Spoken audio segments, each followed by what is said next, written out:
ਸੋਰਠ ਮਹਿਲਾ ਚੌਥਾ। ਆਪੇ ਹੀ ਸਭ ਆਪ ਹੈ ਪਿਆਰਾ, ਆਪੇ ਥਾਪ ਉਥਾਪੈ, ਆਪੇ ਵੇਖ ਵਿਗਸਦਾ ਪਿਆਰਾ, ਘਰ ਚੋਜ ਵੇਖੈ ਪ੍ਰਭ ਆਪੈ। ਆਪੇ ਹੀ ਸਭ ਆਪ ਹੈ ਪਿਆਰਾ, ਆਪੇ ਥਾਪ ਉਥਾਪੈ, ਆਪੇ ਵੇਖ ਵਿਗਸਦਾ ਪਿਆਰਾ, ਘਰ ਚੋਜ ਵੇਖੈ ਪ੍ਰਭ ਆਪੈ। ਆਪੇ ਵਣ ਤਿਣ ਸਬਤ ਹੈ ਪਿਆਰਾ, ਆਪੇ ਗੁਰਮੁਖ ਜਾਪੈ। ਜਪ ਮਨ ਹਰ ਹਰ ਨਾਮ ਰਸ ਧਰਾਪੈ, ਅੰਮ੍ਰਿਤ ਨਾਮ ਮਹਾਰਸ ਮੀਠਾ, ਗੁਰ ਸ਼ਬਦੀ ਚਖ ਜਾਪੈ। ਰਹਾਉ ਆਪੇ ਤੀਰਥ ਤੁਲਹੜਾ ਪਿਆਰਾ, ਆਪ ਤਰੈ ਪ੍ਰਭ ਆਪੈ। ਆਪੇ ਜਾਲ ਵਤਾਇਂਦਾ ਪਿਆਰਾ, ਸਭ ਜਗ ਮਛਲੀ ਹਰ ਆਪੈ। ਆਪ ਅਭੁੱਲ ਨਾ ਭੁੱਲਈ ਪਿਆਰਾ, ਅਵਰ ਨਾ ਦੂਜਾ ਜਾਪੈ। ਆਪੇ ਸਿੰਘੀ ਨਾਦ ਹੈ ਪਿਆਰਾ, ਧੁਨ ਆਪ ਵਜਾਏ ਆਪੈ। ਆਪੇ ਜੋਗੀ ਪੁਰਖ ਹੈ ਪਿਆਰਾ, ਆਪੇ ਹੀ ਤਪ ਤਾਪੈ। ਆਪੇ ਸਤਿਗੁਰ ਆਪ ਹੈ ਚੇਲਾ, ਉਪਦੇਸ਼ ਕਰੈ ਪ੍ਰਭ ਆਪੈ। ਆਪੇ ਨਾਉ ਜਪਾਇਂਦਾ ਪਿਆਰਾ, ਆਪੇ ਹੀ ਜਪ ਜਾਪੈ। ਆਪੇ ਅੰਮ੍ਰਿਤ ਆਪ ਹੈ ਪਿਆਰਾ, ਆਪੇ ਹੀ ਰਸ ਆਪੈ। ਆਪੇ ਆਪ ਸਲਾਹੰਦਾ ਪਿਆਰਾ, ਜਨ ਨਾਨਕ ਹਰ ਰਸ ਧਰਾਪੈ। ਆਪੇ ਅੰਮ੍ਰਿਤ ਆਪ ਹੈ ਪਿਆਰਾ, ਆਪੇ ਹੀ ਰਸ ਆਪੈ। ਆਪੇ ਆਪ ਸਲਾਹੰਦਾ ਪਿਆਰਾ, ਜਨ ਨਾਨਕ ਹਰ ਰਸ ਧਰਾਪੈ। ਵਾਹਿਗੁਰੂ ਜੀ ਕਾ ਖਾਲਸਾ, ਵਾਹਿਗੁਰੂ ਜੀ ਕੀ ਫਤਿਹ। ਸਤਿਗੁਰੂ ਪਾਤਸ਼ਾਹ ਸਾਹਿਬ ਜੀ ਦੇ ਪਾਵਨ ਦਰਬਾਰ ਦੀਆਂ ਹਾਜ਼ਰੀਆਂ ਭਰਦਿਆਂ ਗੁਰੂ ਪਾਤਸ਼ਾਹ ਸਾਹਿਬ ਜੀ ਦੇ ਆਪਣੇ ਹੀ ਨਿਜ ਪਾਵਨ ਸਰੂਪ ਸ਼ਬਦ ਨਾਲ ਚਿਤ ਲਾ ਕੇ ਜਦ ਆਪ ਸਾਵਧਾਨ ਤੇ ਇਕਾਗਰ ਚਿਤ ਹੋਏ ਜੁੜ ਮਿਲ ਬੈਠੇ ਹੋ, ਪਾਤਸ਼ਾਹ ਗੁਰਦੇਵ ਜੀ ਦੀਆਂ ਬੇਅੰਤ ਮਹਿਰਮਤਾਂ ਤੇ ਵਡਿਆਈਆਂ ਜੋ ਸਤ ਸੰਗਤ ਵਿੱਚ ਸਦਾ ਵਰਤਦੀਆਂ ਨੇ, ਆਪ ਉਹਨਾਂ ਦੇ ਸਾਂਝੀ ਤੇ ਧਾਰਨੀ ਹੋਇਓ। ਕਿਰਪਾਲਤਾ ਕਰਨਾ, ਆਪਣੇ ਨਿਰਮਲ ਹਿਰਦੇ ਚੋਂ ਅਰਦਾਸ ਕਰਨਾ ਜੋ ਗੁਰੂ ਪਾਤਸ਼ਾਹ ਸਾਹਿਬ ਜੀ ਰਹਿਮਤ ਕਰਨ। ਪਾਵਨ ਸ਼ਬਦ ਦੀ ਵਿਚਾਰ, ਬੋਲਣ ਦਾ ਤਾੜ ਅਤੇ ਵਿਚਾਰ ਦਾ ਪ੍ਰਵਾਹ ਬਖਸ਼। ਇੱਕ ਵਾਰ ਆਸੀਸ ਦਿੰਦਿਆਂ ਅੰਮ੍ਰਿਤ ਦ੍ਰਿਸ਼ਟੀ ਪਾ ਕੇ ਜਪਣਾ ਜੀ ਸਤਨਾਮ ਸ਼੍ਰੀ ਵਾਹਿਗੁਰੂ। ਗਰੀਬ ਨਿਵਾਸ ਘਟ ਘਟ ਕੇ ਵਾਸੀ ਸ਼੍ਰੀ ਅਕਾਲ ਪੁਰਖ ਵਾਹਿਗੁਰੂ ਜੀ ਦਾ ਕੋਟਾਨ ਕੋਟ ਸ਼ੁਕਰਾਨਾ ਹੈ ਜੋ ਸੱਚੇ ਪਾਤਸ਼ਾਹ ਸਾਹਿਬ ਜੀ ਨੇ ਕਿਰਪਾ ਕੀਤੀ ਹੈ ਸੰਪੂਰਨ ਰਹਿਣ ਆਪਣੇ ਪਿਆਰ ਤੇ ਭਾਣੇ ਵਿੱਚ ਬਤੀਤ ਕਰਾਈ। ਅੰਮ੍ਰਿਤ ਵੇਲੇ ਦੀ ਜਾਗ ਬਖਸ਼ਿਸ਼ ਕੀਤੀ ਤੇ ਇਸ ਵਕਤ ਆਪਣੇ ਹੀ ਪਾਵਨ ਦਰਬਾਰ ਦੀ ਹਾਜ਼ਰੀ ਭਰਨ ਦਾ ਸੁਭਾਗ ਬਖਸ਼ੇ। ਹਰ ਰੋਜ਼ ਚਿਤਰਾਜ ਵੀ ਅੰਮ੍ਰਿਤ ਵੇਲੇ ਸਾਹਿਬ ਦੀਆਂ ਬਖਸ਼ਿਸ਼ਾਂ ਦਾ ਦਰ ਖੁੱਲ੍ਹਦਾ ਹੈ, ਰਹਿਮਤਾਂ ਬਰਸਦੀਆਂ ਨੇ ਤੇ ਸਾਨੂੰ ਉਪਦੇਸ਼ ਮਿਲਦਾ ਹੈ। ਅਰਦਾਸ ਕਰਿਆ ਕਰੀਏ, ਭਗਤਾਂ ਦੀ ਸਦਾ ਤੂੰ ਰੱਖਦਾ ਹਰ ਜੀਓ, ਧੁਰ ਤੂੰ ਰੱਖਦਾ ਆਇਆ, ਪ੍ਰਹਲਾਦ ਜਨ ਤੁਧ ਰਾਖ ਲੈ ਹਰ ਜੀਓ, ਹਰਣਾਕਸ਼ ਮਾਰ ਬਚਾਇਆ। ਇਹ ਸਾਡੇ ਵਾਸਤੇ ਇੱਕ ਆਦਰਸ਼ ਹੈ ਕਿ ਜਿਵੇਂ ਪ੍ਰਹਲਾਦ ਦੀ ਰੱਖਿਆ ਕੀਤੀ ਜੇ ਮੇਰੀ ਵੀ ਕਰਿਓ। ਬੇਸ਼ੱਕ ਸਾਹਮਣੇ ਦਿਸਣਦਿਆਂ ਮੇਰੇ ਸਾਹਮਣੇ ਕੋਈ ਹਰਣਾਕਸ਼ ਨਜ਼ਰ ਨਹੀਂ ਆਉਂਦਾ, ਪਰ ਮੇਰਾ ਆਪਣਾ ਹੀ ਅਹੰਕਾਰ, ਮੇਰੇ ਆਪਣੇ ਹੀ ਵਿਕਾਰ, ਇਹ ਮੇਰੇ ਸਾਹਮਣੇ ਹਰਣਾਕਸ਼ ਬਣੇ ਨੇ। ਅੱਜ ਉਸ ਤਰ੍ਹਾਂ ਸਾਨੂੰ ਘਰ ਪਰਿਵਾਰ 'ਚ ਬਾਜ਼ਾਰ ਥੋੜ੍ਹਾ ਕੋਈ ਕਹਿੰਦਾ ਕਿ ਤੂੰ ਵਾਹਿਗੁਰੂ ਵਾਹਿਗੁਰੂ ਨਾ ਜਪ। ਉਹ ਤੇ ਸਮੇਂ ਦੇ ਵਿੱਚ ਸੀ ਕਦੇ ਹਰਣਾਕਸ਼ ਕਹਿੰਦਾ ਸੀ ਤੁਸੀਂ ਰਾਮ ਰਾਮ ਨਹੀਂ ਜਪਣਾ। ਅੱਜ ਸਿੱਧੇ ਤੌਰ 'ਤੇ ਕੋਈ ਨਹੀਂ ਜੇ ਕਹਿੰਦਾ, ਪਰ ਅਸਿੱਧੇ ਤੌਰ 'ਤੇ ਸਾਡੇ 'ਤੇ ਬਹੁਤ ਪ੍ਰੈਸ਼ਰ ਹੈ। ਇਨਡਾਇਰੈਕਟ ਜਿਹਨੂੰ ਅੱਜ ਕੱਲ੍ਹ ਪੇ ਕਹਿੰਦੇ, ਬੜਾ ਪ੍ਰੈਸ਼ਰ ਹੈ ਸਾਡੇ 'ਤੇ। ਉਹ ਪ੍ਰੈਸ਼ਰ ਕਿਸ ਦਾ ਹੈ? ਸਾਡੇ ਆਪਣੇ ਹੀ ਤਾਣੇ ਬਾਣੇ ਦਾ, ਸਾਡੇ ਆਪਣੇ ਹੀ ਆਪਣੇ ਦੀ ਬਣਾਈ ਹੋਈ ਉਲਝਣਾਂ ਦਾ। ਚਲੋ ਦੁਨੀਆ ਦੀ ਗੱਲ ਛੱਡੀ, ਸਾਡੇ ਆਪਣੇ ਲੋਭ ਦਾ, ਲਾਲਚ, ਈਰਖਾ ਦਾ ਪਤਾ ਨਹੀਂ ਕਿੰਨਾ ਕੁ ਬਣ ਕੇ ਸਾਡੇ 'ਤੇ ਇੱਕ ਪ੍ਰੈਸ਼ਰ ਬਣਿਆ ਹੁੰਦਾ। ਅਕਸਰ ਕਿਸੇ ਵਿਅਕਤੀ ਨਾਲ ਗੱਲ ਕਰੀ ਕਹਿੰਦਾ ਬੜਾ ਤਣਾਅ ਹੈ, ਬੜਾ ਪ੍ਰੈਸ਼ਰ ਹੈ ਭਾਈ, ਪਾਠ ਵੀ ਨਹੀਂ ਹੁੰਦਾ। ਅਕਸਰ ਹਰ ਤੀਜਾ ਵਿਅਕਤੀ ਕਹਿ ਰਿਹਾ ਵੀ ਕੀ ਕਰੀਏ, ਇੰਨਾ ਪ੍ਰੈਸ਼ਰ ਹੈ, ਇੰਨਾ ਪ੍ਰੈਸ਼ਰ ਹੈ, ਨਾ ਪਾਠ ਕਰਨ ਚਿੱਤ ਲੱਗਦਾ, ਨਾ ਗੁਰਦੁਆਰੇ ਚਿੱਤ ਲੱਗਦਾ ਹੈ, ਨਾ ਜਾਣ ਨੂੰ ਚਿੱਤ ਕਰਦਾ ਹੈ, ਨਾ ਸਵੇਰੇ ਉੱਠਣ ਨੂੰ ਚਿੱਤ ਕਰਦਾ ਹੈ। ਇਹ ਕੌਣ ਹੈ? ਸਾਡੇ ਅੰਦਰ ਦੀਆਂ ਕੁਝ ਕਮਜ਼ੋਰੀਆਂ ਨੇ। ਸਾਡਾ ਪ੍ਰਹਲਾਦ ਅੰਦਰ ਦਾ ਕਮਜ਼ੋਰ ਹੋ ਗਿਆ ਹੈ ਤੇ ਹਰਣਾਕਸ਼ ਸਾਡਾ ਵਿਕਾਰ, ਸਾਡਾ ਸਭ ਕੁਝ ਮਿਲ ਕੇ ਬਹੁਤ ਬਲਵਾਨ ਹੋ ਗਿਆ ਹੈ। ਔਰ ਕੋਈ ਇੱਕ ਤੱਤ ਨਹੀਂ ਹੈ।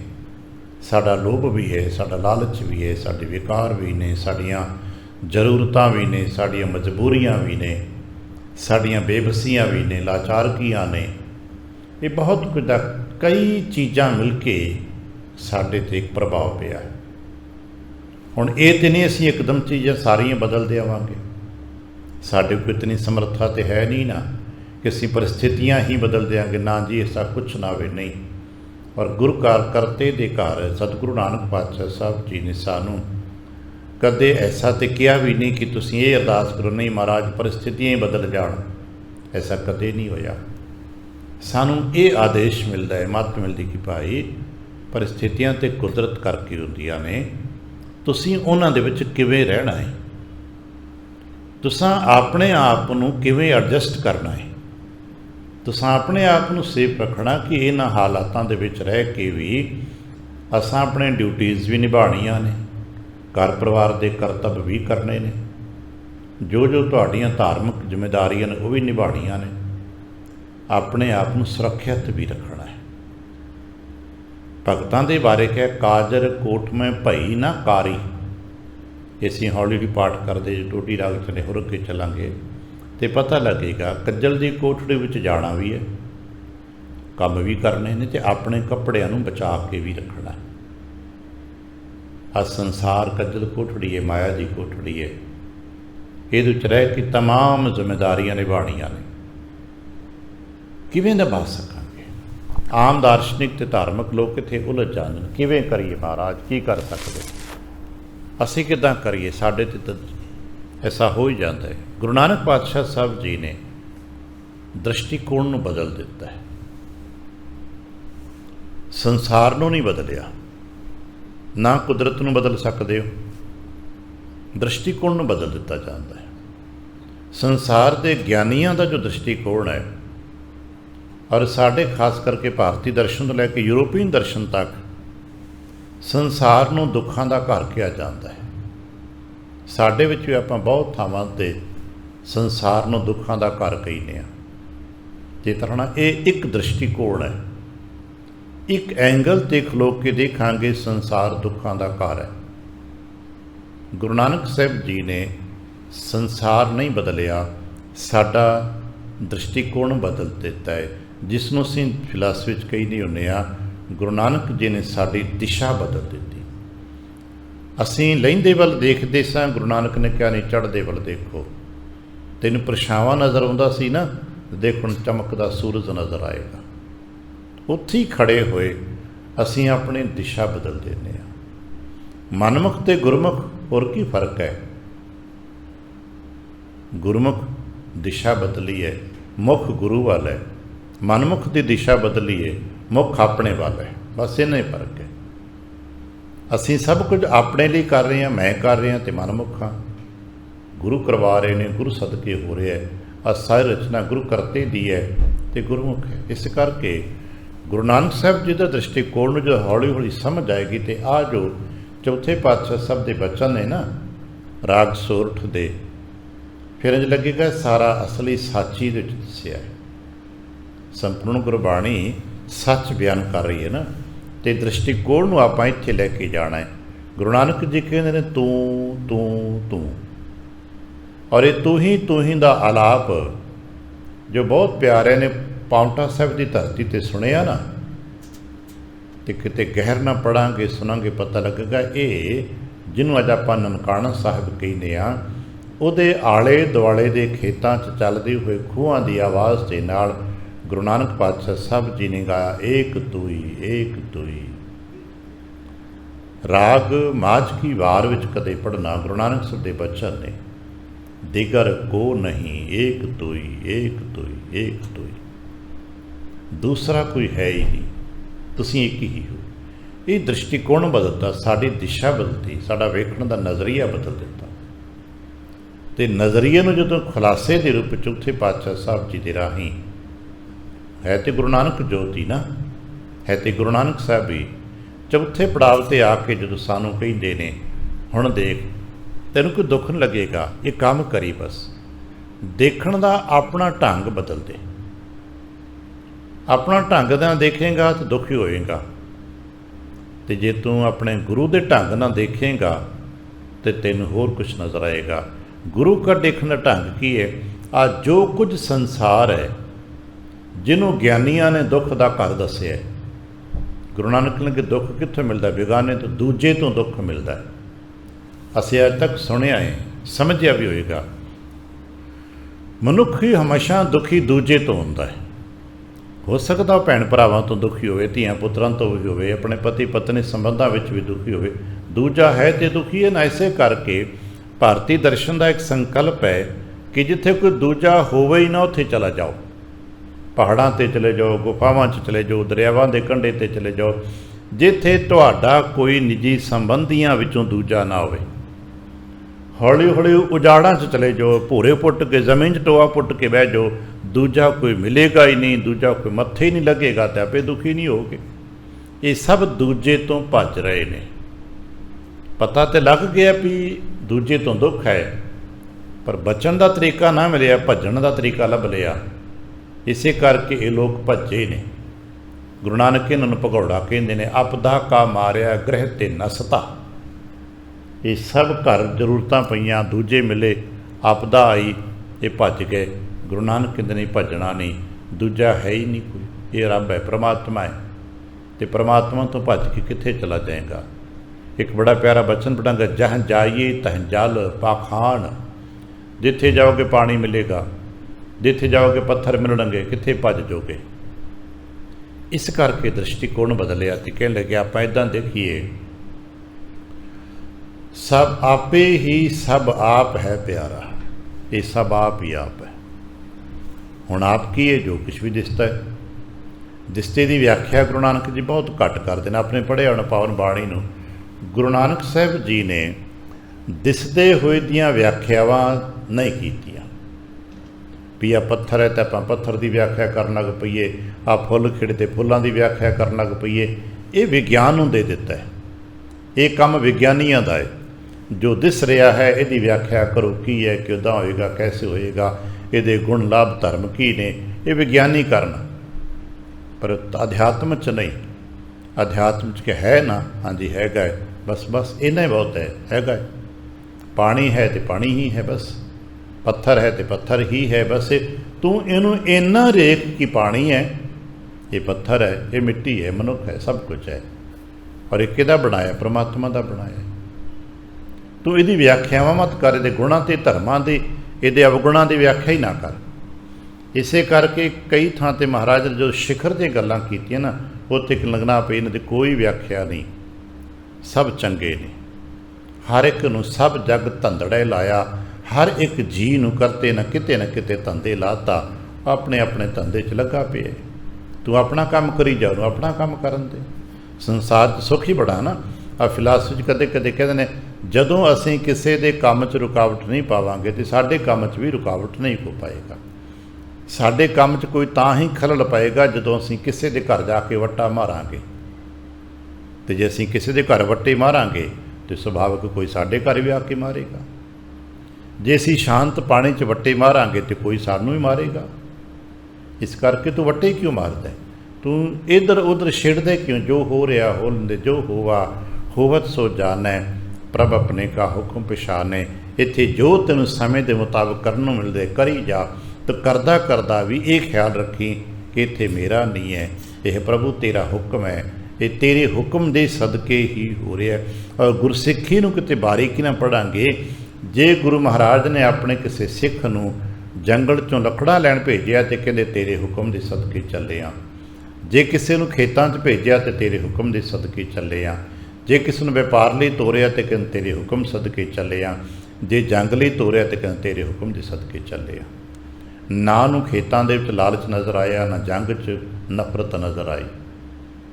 ਉਹ ਸਾਰੇ ਥਾਵਾਂ 'ਤੇ ਇੱਕ ਸਮਾਨ ਨਹੀਂ। ਕੀ ਕਹਿੰਦਾ? ਗੁਰੂ ਕਾ ਹੁਕਮ ਹੈ। ਉਹ ਖੇਤੀਬਾੜੀ ਕਰਦਾ ਵੀ ਹੁਕਮ ਹੈ, ਉਹ ਵਪਾਰ ਕਰਦਾ ਵੀ ਕਹਿੰਦਾ ਹੁਕਮ ਹੈ, ਜੇ ਤਰਨਾ ਜੰਗ ਕਰਦਾ ਵੀ ਕਹਿੰਦਾ ਹੁਕਮ ਹੈ। ਇਸੇ ਕਰਕੇ ਉਹਨੂੰ ਜੰਗ ਦੇ ਨਿਯਮ ਦਿੱਤੇ ਨੇ। ਇੱਥੋਂ ਤੱਕ ਲੜਨਾ ਹੈ।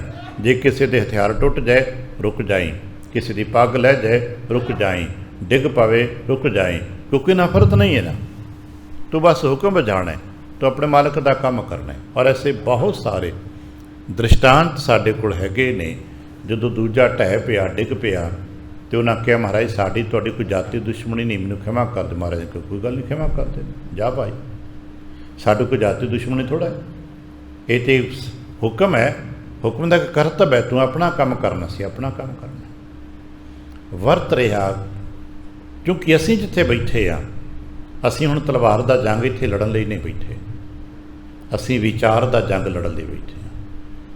ਇੱਥੇ ਵਿਚਾਰ ਦਾ ਜੰਗ ਹੈ ਸਾਡੇ ਆਪਣੇ ਹੀ ਮਨ ਦੇ ਨਾਲ, ਸਾਡੇ ਆਪਣੇ ਮਨ ਦੇ ਬਣਾਏ ਹੋਏ ਤਾਣੇ ਬਾਣੇ ਜਨ ਸੰਕਲਪਾਂ ਦੇ ਨਾਲ।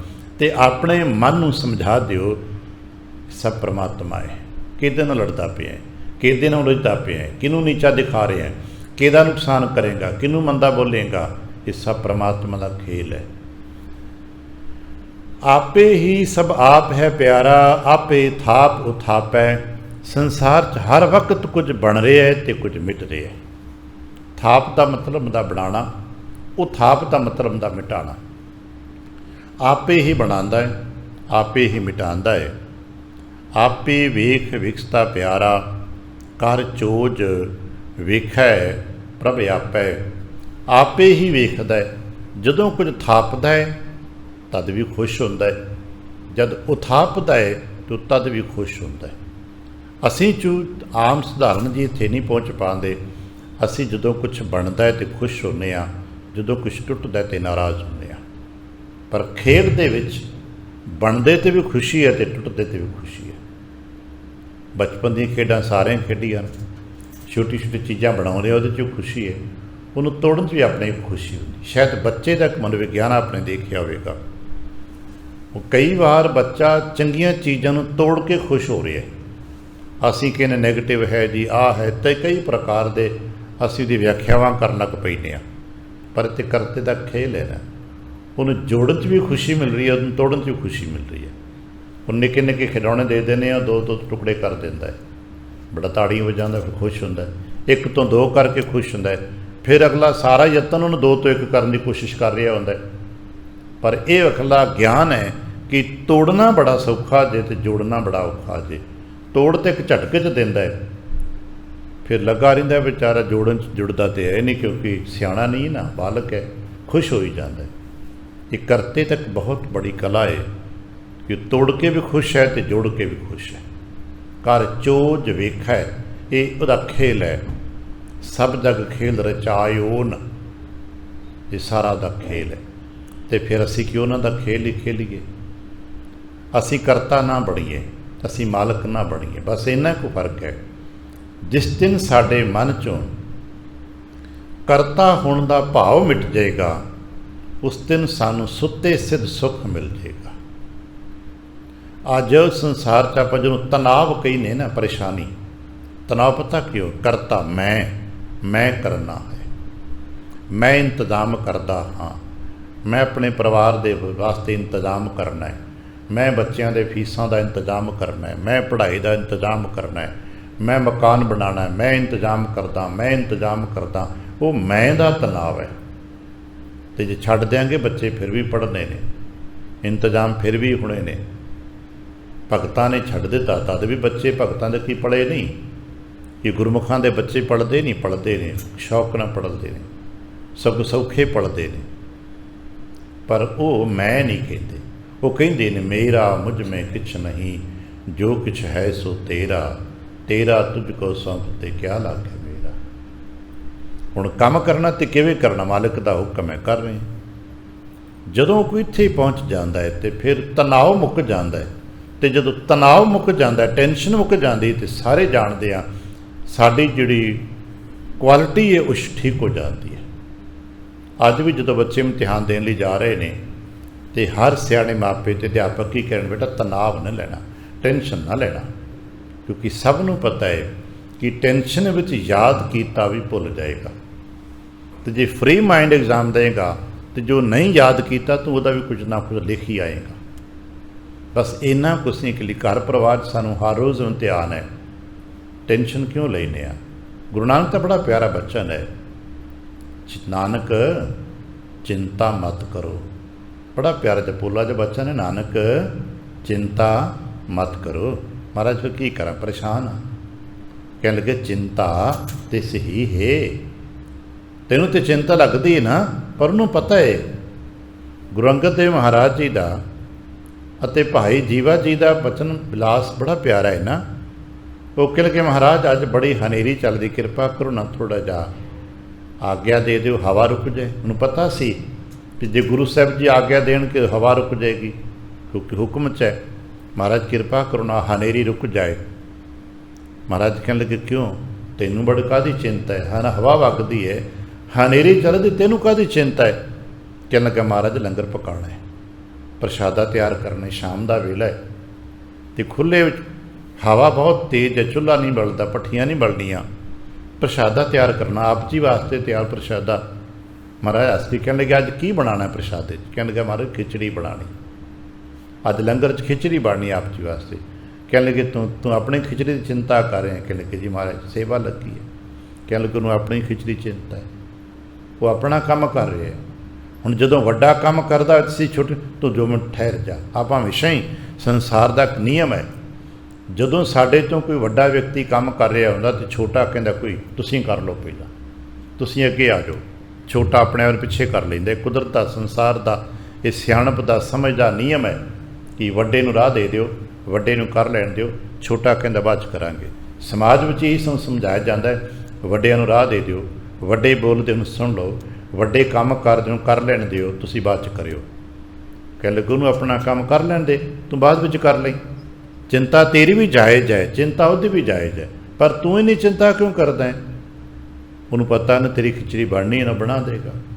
ਨਾਨਕ ਚਿੰਤਾ ਮਤ ਕਰੋ, ਚਿੰਤਾ ਤਿਸ ਹੀ ਹੈ, ਜਲ ਮਹਿ ਜਨ ਤੇ ਉਪਾਇ ਕਿਤਨਾ ਪਿਰੋ ਜੀ ਦੇ। ਤੂੰ ਸਾਡੀ ਰੋਜੀ ਖਿਚੜੀ ਚਿੰਤਾ ਕਰਦਾ। ਦੇਖ ਉਹਨੇ ਪਾਣੀ ਦੇ ਵਿੱਚ ਵੀ ਜੀ ਪੈਦਾ ਕੀਤੇ ਨੇ, ਉਹਨਾਂ ਨੂੰ ਵੀ ਰੋਜੀ ਦੇ ਰਿਹਾ।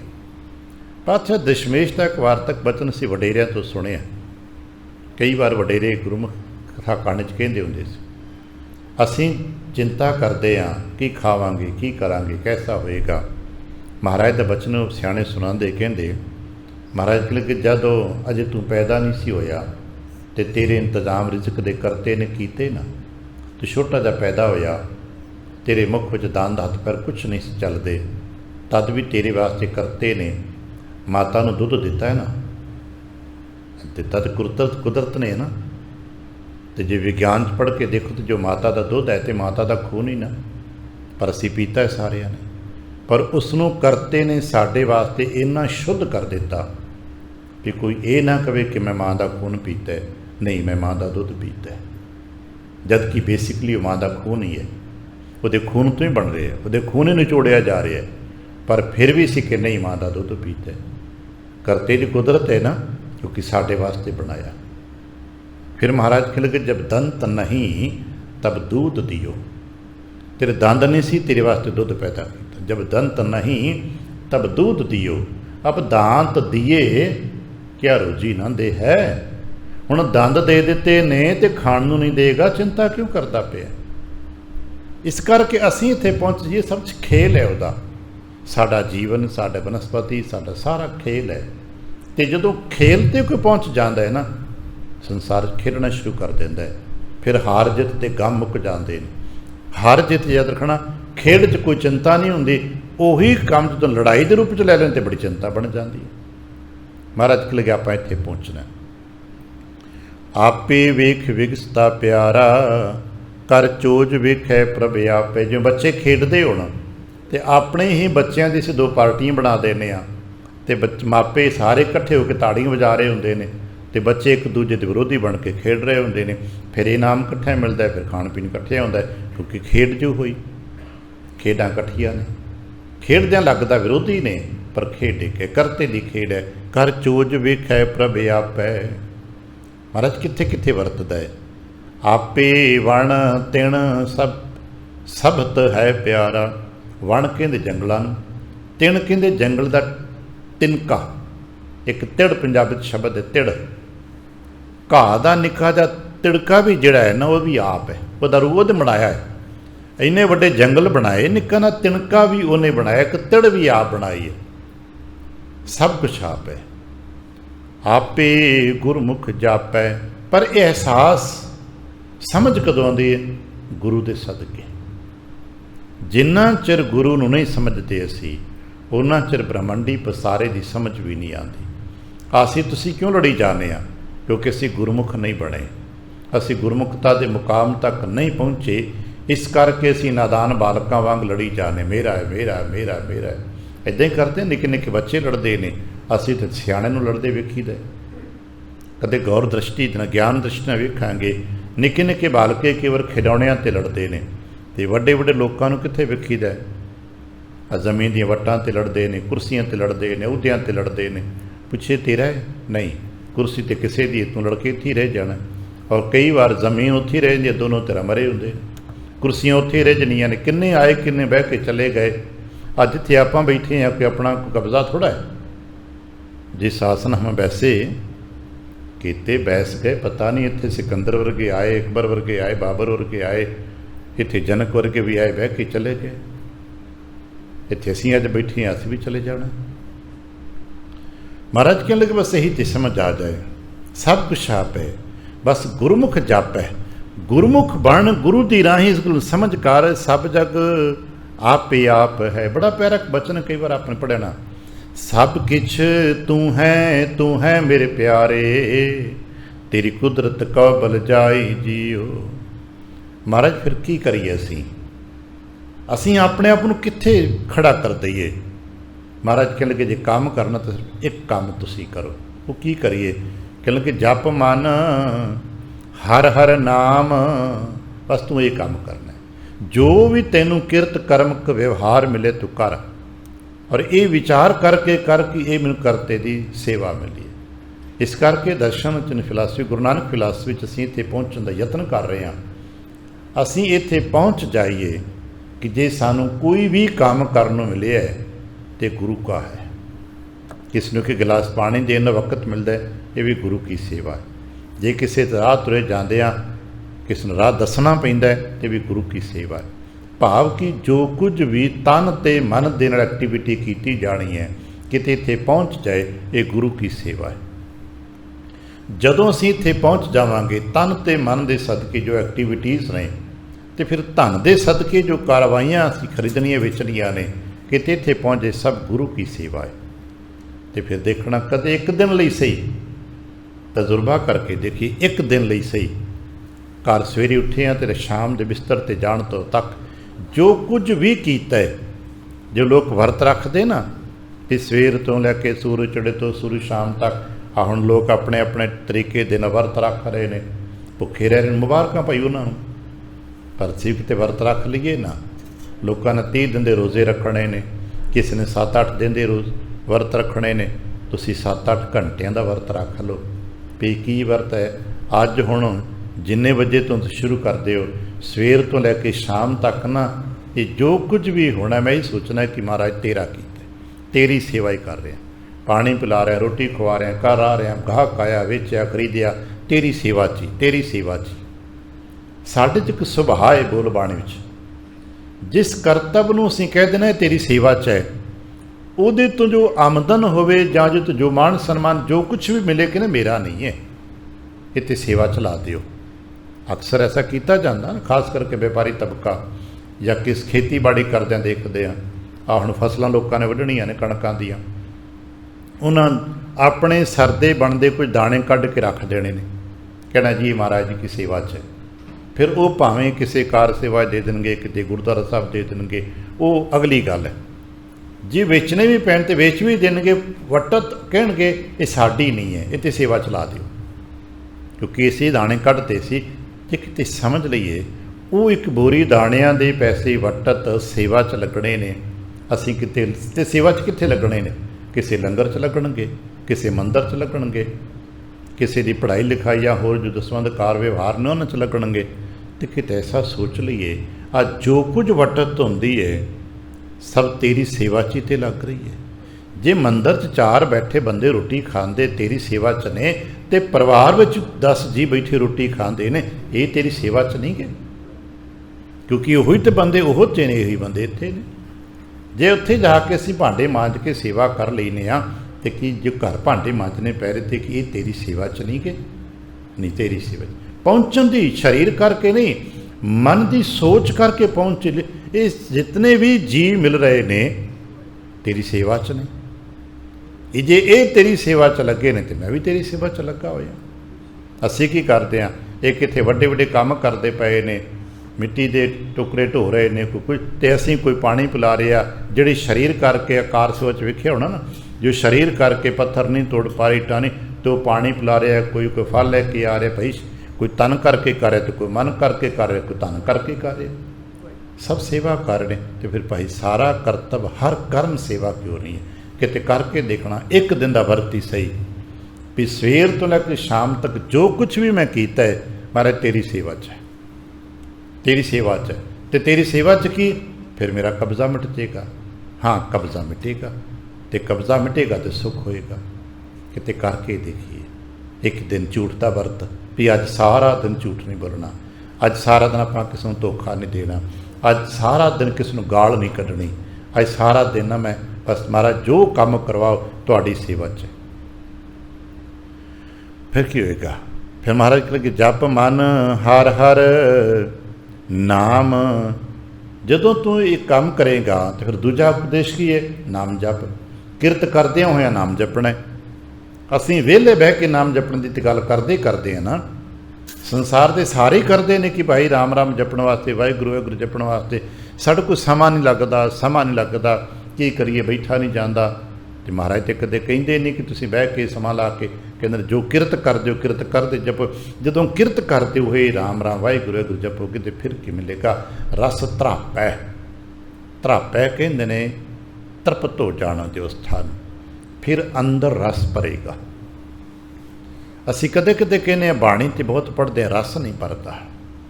ਆ ਕਦੇ ਕਦੇ ਵੇਖਿਆ ਹੋਣਾ ਕੁਝ ਫਲ ਪੱਕ ਤੇ ਜਾਂਦੇ ਨੇ ਪਰ ਰਸ ਨਹੀਂ ਭਰਦਾ ਉਹਨਾਂ 'ਚ। ਆ ਬਾਜ਼ਾਰ ਦੀ ਸ਼ਬਦਾਵਲੀ ਹੈ।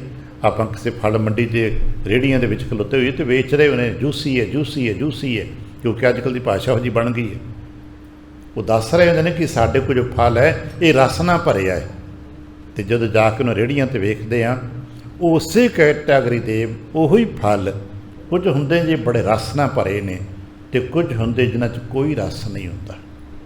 ਆਖਰ ਕੀ ਵਜ੍ਹਾ ਹੈ? ਫਲ ਤੇ ਉਹ ਵੀ ਨੇ ਜਿਨ੍ਹਾਂ ਨੂੰ ਪਿੱਛੇ ਪਾਣੀ ਮਿਲਿਆ ਹੈ, ਉਹਨਾਂ ਫਲਾਂ ਦੇ ਵਿੱਚ ਰਸ ਹੁੰਦਾ ਹੈ, ਅਤੇ ਜੋ ਸੁੱਕੇ ਤੇ ਮਰੇ ਨੇ ਉਹਨਾਂ ਦੇ ਵਿੱਚ ਰਸ ਨਹੀਂ ਗਾ। ਪੱਕੇ ਤੇ ਉਹ ਵੀ ਨੇ, ਅਤੇ ਜਿੱਥੇ ਰਸ ਨਹੀਂ ਉੱਥੇ ਮਿਠਾਸ ਨਹੀਂ, ਕੁਛ ਵੀ ਤਾਂ ਨਹੀਂ ਹੈ।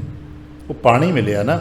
ਯਾਦ ਰੱਖਣਾ, ਜਿਨ੍ਹਾਂ ਨੂੰ ਤੁਸੀਂ ਆਪਣੇ ਅੰਦਰ ਪ੍ਰੇਮ ਦਾ ਪਾਣੀ ਪਾ ਦਿਓਗੇ, ਪ੍ਰੇਮ ਦੇ ਪਾਣੀ ਦੇ ਨਾਲ ਬਾਣੀ ਪੜੋਗੇ ਤਾਂ ਫਿਰ ਰਸ ਪੈਦਾ ਹੋਏਗਾ, ਜੀਵਨ ਵਿੱਚ ਰਸ ਪੈਦਾ ਹੋਏਗਾ, ਫਲ ਸਰੂਪ ਜੀਵਨ 'ਚ ਰਸ ਮਿਲੇਗਾ। ਜੇ ਪ੍ਰੇਮ ਦੇ ਨਾਲ ਜੋ ਕੁਝ ਵੀ ਆਪਾਂ ਕਰਦੇ ਹਾਂ, ਜੋ ਵੀ ਕਿਸੇ ਦੀ ਡਿਊਟੀਜ਼ ਹੈ, ਘਰ ਪਰਿਵਾਰ ਕਰਕੇ, ਵਪਾਰ ਕਰਕੇ, ਵਿਵਹਾਰ ਕਰਕੇ, ਕਿਰਦਾਰ ਕਰਕੇ, ਕਿ ਐਸਾ ਕਰ ਸਕਦੇ ਹਾਂ ਕਿ ਸਭ ਕੁਝ ਤੇਰੇ ਹੁਕਮ 'ਚ ਹੈ, ਸਭ ਕੁਝ ਤੈਨੂੰ ਸੌਂਪਿਆ। ਆ ਲੋਕ ਨੌਕਰੀਆਂ ਕਰਦੇ ਹਨ ਅਤੇ ਕੀ ਕਹਿੰਦੇ ਇਹ ਦੇਸ਼ ਸੇਵਾ ਕਰ ਰਹੇ ਨੇ, ਆ ਸਰਕਾਰ ਸੇਵਾ। ਉਹ ਭਾਈ ਕਿਤੇ ਗੁਰੂ ਕੀ ਸੇਵਾ ਕਰ ਲਓ। ਉਹੀ ਤਾਂ ਉਸੇ ਦੇ ਸਭ ਕੁਝ ਬਣਿਆ। ਆਪਣੇ ਮਨੋਵਿਗਿਆਨ ਨੂੰ, ਆਪਣੇ ਮਨ ਭਾਵਨਾ ਨੂੰ ਬਦਲਣਾ ਹੈ ਨਾ। ਲੋਕ ਮੰਦਰ ਬਣਾ ਰਹੇ ਕਿ ਗੁਰੂ ਕੀ ਸੇਵਾ ਕਰ ਰਹੇ ਨੇ, ਉਹੀ ਦੀਵਾਰ ਬਣਾ ਰਹੇ ਹੁੰਦੇ ਤੇ ਘਰ ਦੀ ਬਣਾ ਰਹੇ ਨੇ, ਉਹੀ ਦੀਵਾਰ ਬਣ ਤੇ ਮੰਦਰ ਦੀ ਬਣਾ ਰਹੇ। ਉਹ ਭਾਈ ਸਾਰਾ ਕੁਝ ਰੱਬ ਦਾ ਹੈ। ਪਰਮਾਤਮਾ ਨੇ ਬਣਤਰਾਂ ਬਣਾਈਆਂ ਨੇ, ਉਹਨਾਂ ਬਣਤਰਾਂ 'ਚ ਆਪਾਂ ਕਿਤੇ ਟਿਕ ਸਕੀਏ, ਰਸ ਭਰੇਗਾ ਤਾਂ ਸਾਡੇ ਜਪੇ ਹੋਏ ਜਾਪ ਦੇ ਵਿੱਚ ਰਸ ਪਏਗਾ। ਆਪਾਂ ਬਾਣੀ ਪੜ੍ਹਾਂਗੇ ਫਿਰ ਰਸ ਪਏਗਾ, ਅਸੀਂ ਸੁਣਾਂਗੇ ਤੇ ਰਸ ਪਏਗਾ, ਸਿਮਰਨ ਕਰਾਂਗੇ ਤੇ ਰਸ ਭਰੇਗਾ। ਅੱਜ ਅਸੀਂ ਬਹੁਤ ਜੀਅ ਹਾਂ ਜੋ ਜਪਦੇ ਹਾਂ, ਪੜ੍ਹਦੇ ਹਾਂ, ਸੁਣਦੇ ਹਾਂ, ਪਰ ਰਸ ਨਹੀਂ ਭਰਦਾ। ਇਹ ਰਸ ਧਰਾਪਾ ਹੈ, ਇਹ ਰਸ ਭਰੇਗਾ ਸਾਡੇ ਅੰਦਰ। ਪਰ ਕਦੋਂ ਰਸ ਭਰੇਗਾ? ਜਦੋਂ ਅਸੀਂ ਪ੍ਰੇਮ ਦੇ ਨਾਲ ਜੋ ਕੁਝ ਵੀ ਕਰ ਰਹੇ ਹਾਂ, ਪ੍ਰੇਮ ਦੇ ਨਾਲ ਸੇਵਾ ਕਰਨਾ, ਜਾਪ ਕਰਨਾ, ਪਾਠ ਕਰਨਾ, ਪੂਜਾ ਕਰਨਾ, ਜੋ ਕੁਝ ਵੀ ਕਰਨਾ ਹੈ ਪ੍ਰੇਮ ਦੇ ਨਾਲ, ਅਤੇ ਕਿਰਤ ਕਰਦਿਆਂ ਵਾਹਿਗੁਰੂ ਵਾਹਿਗੁਰੂ ਵਾਹਿ, ਤੇਰਾ ਸ਼ੁਕਰ ਹੈ, ਤੇਰਾ ਸ਼ੁਕਰ ਹੈ, ਤੇਰੀ ਕਾਰ ਹੈ, ਤੇਰੀ ਕਿਰਤ ਹੈ, ਤੂੰ ਦਿੱਤਾ ਹੈ। ਇਸੇ ਕਰਕੇ ਸਾਨੂੰ ਦੱਸਿਆ ਗਿਆ ਊਠਤ ਬੈਠਤ ਸੋਵਤ ਧਿਆਈ ਹੈ, ਵੀ ਕੰਮ ਕਰਦੇ ਹਾਂ 10 ਵਾਰੀ ਬਹਿਣਾ ਪੈ ਗਿਆ, 10 ਵਾਰੀ ਉੱਠਣਾ ਪੈ ਗਿਆ। ਹਾਏ ਰੱਬਾ ਕਰਕੇ ਵੀ ਤਾਂ ਉੱਠਦੇ ਹੀ ਹੋ ਨਾ। ਬਹੁਤ ਸਾਰੇ ਹੈ ਨਾ, ਹਾਏ ਰੱਬਾ ਕਰਕੇ ਗੋਡੇ ਕੰਮ ਨਹੀਂ ਕਰਦੇ, ਉੱਠਣਾ ਪੈ ਰਿਹਾ, ਮਜਬੂਰੀ ਹੈ। ਹੇ ਰਾਮ, ਹਾਏ ਰੱਬਾ ਰੱਬਾ ਕਰਕੇ ਉੱਠਦੇ ਹੋ, ਹਾਏ ਹਾਏ ਕਰਕੇ ਕਿਉਂ ਉੱਠਦੇ ਆ? ਵਾਹਿਗੁਰੂ ਵਾਹਿਗੁਰੂ ਕਰਕੇ ਕਿਉਂ ਨਹੀਂ ਉੱਠਦੇ? ਉੱਠਣਾ ਤਾਂ ਪੈਣਾ ਹੀ ਹੈ। ਭਾਵੇਂ ਵਾਹਿਗੁਰੂ ਕਹਿ ਕੇ ਉੱਠੋ, ਅਤੇ ਭਾਵੇਂ ਰੱਬਾ ਕਰਕੇ ਉੱਠੋ, ਅਤੇ ਭਾਵੇਂ ਹਾਏ ਕਰਕੇ ਉੱਠੋ, ਉੱਠਣਾ ਤਾਂ ਪੈਣਾ ਹੀ ਹੈ, ਕਿਉਂਕਿ ਜੀਵਨ ਹੈ ਅਤੇ ਜਿਉਣਾ ਪੈਣਾ ਹੈ। ਮਹਾਰਾਜ ਕਹਿੰਦੇ ਰਸ ਭਰੇਗਾ। ਅੰਮ੍ਰਿਤ ਨਾਮ ਮਹਾਰਸ ਮੀਠਾ, ਅਤੇ ਭਾਈ ਫਿਰ ਅੰਮ੍ਰਿਤ ਨਾਮ ਬਹੁਤ ਮਿੱਠਾ ਜੀ। ਕਿਵੇਂ ਕਰੀਏ? ਗੁਰ ਸ਼ਬਦੀ ਮਿਲਦਾ ਜੇ ਗੁਰ ਸ਼ਬਦ ਕਰਕੇ, ਗੁਰੂ ਕੇ ਸ਼ਬਦ। ਜਿਵੇਂ ਹਾਂ ਦੁਨੀਆ ਦੇ ਰਸ ਫਲਾਂ ਕਰਕੇ ਮਿਲਦੇ ਨੇ ਨਾ। ਆਪਾਂ ਕੋਈ ਵੀ ਰਸ ਲੈਣਾ ਤਾਂ ਕੀ ਕਹਿੰਦੇ? ਫਲ ਲੈ ਕੇ ਆਓ, ਫਲ 'ਚੋਂ ਰਸ ਮਿਲੇਗਾ, ਫਲ 'ਚ ਰਸ ਹੋਏਗਾ। ਜਿਸ ਤਰ੍ਹਾਂ ਗੁਰਬਾਣੀ ਪੜ੍ਹਾਂਗੇ, ਗੁਰੂ ਕਾ ਸ਼ਬਦ ਪੜ੍ਹਾਂਗੇ, ਸੁਣਾਂਗੇ, ਸਮਝਾਂਗੇ, ਵਿਚਾਰਾਂਗੇ, ਅਤੇ ਸਾਡੇ ਜੀਵਨ 'ਚ ਰਸ ਮਿਲੇਗਾ, ਇਹਦੇ ਵਿੱਚੋਂ ਰਸ ਮਿਲੇਗਾ। ਪਰ ਅਸੀਂ ਤੇ ਉਹ ਹਾਂ ਸਾਨੂੰ ਬਾਣੀ ਪੜ੍ਹਦੇ ਹਾਂ, ਪੂਜਦੇ ਹਾਂ, ਪਾਠ ਕਰਦੇ ਹਾਂ, ਕਥਾ ਕਰਦੇ ਹਾਂ, ਪਰ ਰਸ ਨਹੀਂ ਮਿਲਦਾ, ਕਿਉਂਕਿ ਪ੍ਰੇਮ ਨਾਲ ਨਹੀਂ ਕਰਦੇ, ਮਜਬੂਰੀ ਨਾਲ ਕਰਦੇ ਹਾਂ, ਦਿਖਾਵੇ ਲਈ ਕਰਦੇ ਹਾਂ, ਕਿਸੇ ਵਿਅਕਤੀ ਨੂੰ ਖੁਸ਼ ਕਰਨ ਲਈ ਕਰਦੇ ਹਾਂ, ਕਿਸੇ ਵਿਅਕਤੀ ਨੂੰ ਨੀਚਾ ਦਿਖਾਉਣ ਲਈ ਕਰਦੇ ਹਾਂ। ਸਾਡਾ ਸੁਣਨਾ, ਸਾਡਾ ਗਾਉਣਾ, ਸਾਡਾ ਪੜ੍ਹਨਾ ਬਹੁਤ ਕੁਝ ਹੈ, ਪਰ ਦੇ ਫੋਕਸ ਜਿਹੜੇ ਨੇ ਨਾ ਉਹ ਗਲਤ ਨੇ। ਸਾਡੇ ਧਿਆਨ ਦੇ ਕੇਂਦਰ ਭਟਕੇ ਹੋਏ ਨੇ। ਧਿਆਨ ਦਾ ਕੇਂਦਰ ਬਦਲਣਾ, ਕਿਰਿਆਵਾਂ ਕਰਤਮ ਨਹੀਂ ਬਦਲਣੇ। ਇਸੇ ਕਰਕੇ ਗੁਰੂ ਨਾਨਕ ਪਾਤਸ਼ਾਹ ਨੇ ਬਾਣੀ ਸਾਨੂੰ ਇਹ ਨਹੀਂ ਕਦੇ ਕਿਹਾ ਵੀ ਤੂੰ ਆਹ ਕਿਰਿਆ ਕਰ, ਨਹੀਂ, ਤੂੰ ਜੋ ਵੀ ਕਰਦਾ ਕਿਰਿਆ ਉਹੀ ਕਰ, ਪਰ ਪ੍ਰੇਮ ਦੇ ਨਾਲ ਕਰੀ, ਧਿਆਨ ਕੇਂਦਰ ਬਦਲ ਕੇ ਕਰੀ, ਦਿਸ਼ਾ ਬਦਲ ਕੇ ਕਰੀ, ਮਨ ਕਰਕੇ ਨਾ ਕਰੀ, ਪ੍ਰਭੂ ਕਰਕੇ ਕਰੀ, ਦਿਸ਼ਾ ਗੁਰੂ ਵੱਲ ਰੱਖਦੇ ਵੀ ਗੁਰਦੇਵ ਕਿਰਪਾ ਕਰਨ ਅਸੀਂ ਐਸਾ ਕਰਦੇ ਰਹੀਏ।